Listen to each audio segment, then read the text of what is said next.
Let's go over a sculpting workflow so that you guys can create something like a pumpkin or anything you want. So I'm going to go ahead and create a brand new scene after I close all these guys here so we can get started.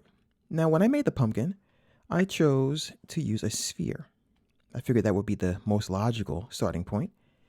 And what I did was I took my loops here and I simply move them in. So let's go ahead and grab the edges mode after we go ahead and turn this guy into an actual piece of geometry. Go to your edges mode and simply double click on a loop like so to select it. Go ahead and spin around your model a little bit. Find another spot, hold down shift and double click to grab another loop. I'm doing this at random, by the way, just eyeballing it. Have no idea whether they're equal or not. And typically when I'm doing things like sculpting, those details aren't important to me. I'm more into just having an enjoyable sculpting session where I can let the artist come out. All right, so now that we have these guys, we're simply going to go and scale them in. So we're going to grab our scale tool, click anywhere in the center, and just pull those guys in like this. All right, that's it. Now what I'm going to do is on the entire model, I'm going to scale that guy down for a more squat pumpkin shape. And this is typically more than enough polygons to get us started. All right, so now that we're ready to sculpt, let's go to our sculpting workflow. So up in the upper right hand where it says layout, go ahead and choose sculpting. And all the tools that we need will appear, of course. Okay, so the first thing I want to do is I want to go where it says subdivide, and I'll hit that one time. And I'll do it again. And you see right away that the shape is starting to collapse in on itself a little bit to give us the sculpting workflow feeling that we need. And I'm going to go ahead and maybe go a few more times. All right, I'm only up to level 3 here. And what I'm going to do now is I'm going to go to display and just turn off the shading of those wireframes.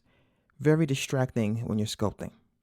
And now we're going to go ahead and start the basics. So with the pull brush, I'm going to go ahead and size this down a little bit. So once again, go to your brush and we're going to go down here to the size. And I'm going to start to push the eyes in. So hold down the control key on your keyboard. And just push the eyes in a little bit. One of the things that I like to do when I'm sculpting is I like to make sure that I'm at a decent enough level to get the detail that I want. I'm actually going to move those eyes over a little bit. Reduce my brush just a little bit more. And I'm going to push those down so I can see whether or not this is going to be enough detail. As you can see, we're getting pretty blocky results. So I think I'm going to go a little higher in my subdivisions. You typically want to do a couple of tests like that before you continue. So I'm going to subdivide again. And let's take a look at what we have here.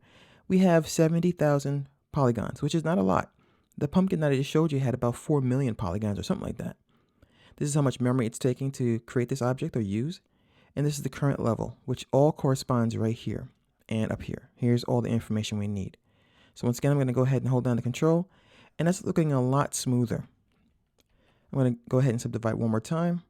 Now we're at 282,000 polygons. And let's go ahead and, oh, this looks much better. So I'm going to go ahead and stay at this level and start to sculpt a basic shape here. Keep in mind that the pumpkin I showed you, I spent much more time on than I'm doing right now. I just want to show you some techniques here. Now, to go deeper into the face, just go over the same area you just went over. So just go ahead and hold down control again, and you can push those in even further. I'm going to increase the size of my brush. I'm not going to hold control this time, and I'm going to start to work on the eyebrow ridge here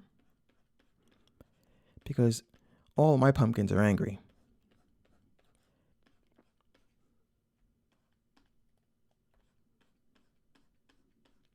Now, another tip that you might want to use is you always want to look at your object from all angles, just to make sure the forms are coming along nicely and not flat.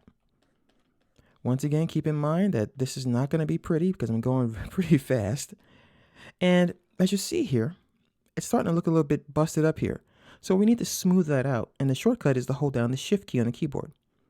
Holding down shift gives you the ability to blend these back in and to push them nice and neatly back into the original mesh.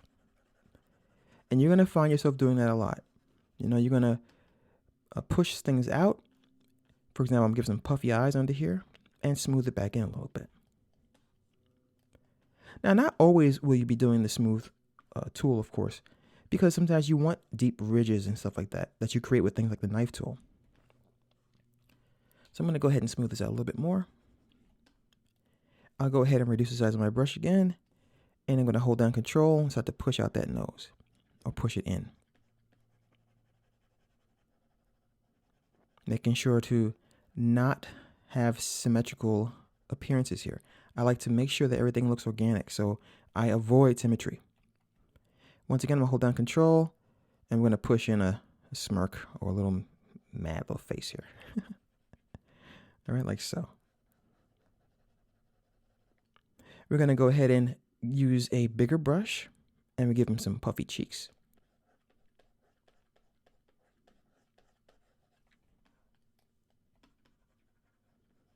The pumpkin I showed you, I spent, some quality time on it, so, don't be alarmed if things aren't looking good right away. These sculpts don't take place in a matter of seconds. They take a long time. So let's go ahead and continue in the next lesson.